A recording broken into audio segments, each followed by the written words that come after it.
You know that feeling when your day just runs away from you before you've even had your first coffee? Well, if that's you, you're in the right place. Today, we're going to break down a really cool technique called the 30-minute surgical reset. Think of it as a simple, sharp tool to cut right through the noise when you feel overwhelmed and just can't get started. I mean, does that hit home or what?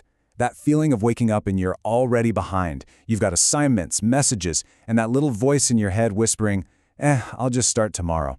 It's this constant low-grade chaos that can totally paralyze your day before it even gets going. So, here's the big promise we're exploring. Forget about those 3-hour morning routines you see online or downloading yet another complex productivity app. We're talking about one single, focused, repeatable 30-minute block. That's it. It's like an emergency stop button for that daily chaos. And let's be super clear about this. This is not some massive lifestyle overhaul. It's a tool. It's meant to be a surgical intervention for your focus. It's short, it's simple, and it's shockingly effective, especially on those days when nothing else seems to be working. The real magic of this whole thing is in its structure. You're not just staring at the clock for 30 long minutes. Nope, it's broken down into 3 super manageable parts: a quick 5-minute setup, a 20-minute core focus period, and then a 5-minute wrap-up. Each little piece has a very specific job to do. So the entire technique is built on these 3 pillars. You reset, you focus, and you wrap. It's so simple to remember and even simpler to do. All right, let's dive in and see exactly how each step actually works.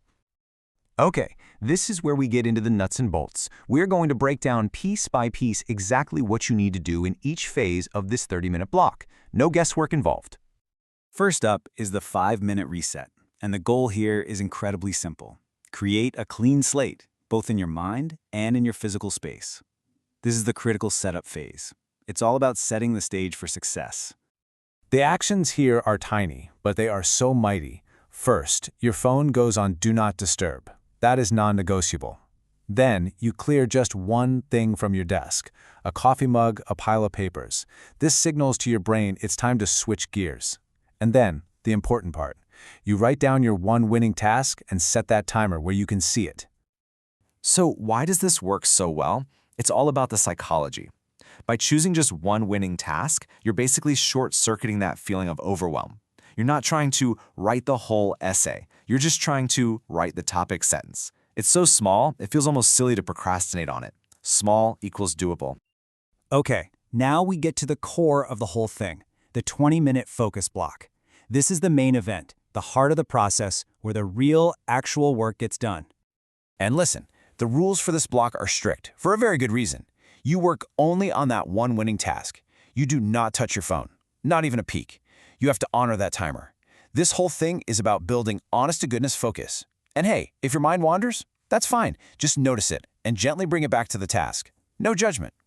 So you might be asking, why 20 minutes? A lot of us think we need, like, hours to get anything meaningful done, but our brains don't really work that way. 20 minutes is the sweet spot. It's just long enough to get into that awesome state of flow, but it's short enough that you can maintain real, deep, uninterrupted concentration. And finally, we have the 5-minute wrap and anchor. Now, this step is just as important as the focus block, and a lot of people skip it. This is what creates momentum and stops you from losing all that progress you just made.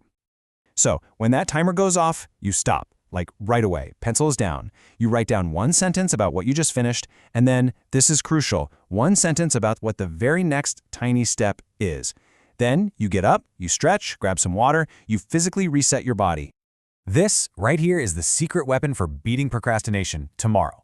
By defining the next small step right now, you're basically creating a cliffhanger for your work. You're leaving an open loop in your brain, and your mind is going to want to come back and close it. This removes all the friction for the next time you sit down. You've already told your future self exactly where to start. So you've got the 3 steps, but there is one golden rule that holds this entire system together. And if you break it, the whole thing can kind of fall apart. So let's look at that rule, and then a few quick tips for when things go off the rails. The most important rule in this entire system comes down to this single number, 1. If you remember absolutely nothing else from this, remember this. And here it is. You only ever commit to a single 30-minute block. That's it.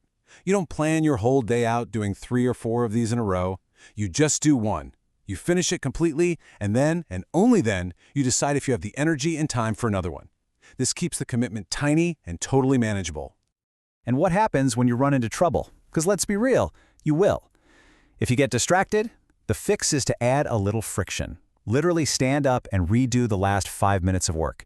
If you can't pick a task, just give yourself a 2-minute timer and make a choice. And if you feel guilty for stopping after only 20 minutes, just remind yourself, you're not just doing a task, you're training a skill. So, what's the real endgame here? It's not just about ticking one thing off your to-do list today, it's about building a brand new capacity, a focus muscle that is going to serve you every single day from here on out. I mean, think about why so many of those big, complex productivity routines fail. They require a ton of willpower and a huge chunk of free time, and we don't always have those things. And when you fail, it feels final. The 30-minute reset is totally different. It's built for the real world. It gives you instant control. It's easy to do again and again, and if you mess up, who cares? You just restart. It's so forgiving. And this is what it can look like in real life. You can just sprinkle these little blocks throughout your day. Maybe you do one in the morning to get the ball rolling, a couple in the afternoon for some deep work, and maybe one in the evening to plan for tomorrow. These small, consistent wins add up to massive progress over time. And this, right here, is the ultimate payoff. Every single time you complete one of these blocks, you're not just finishing a task.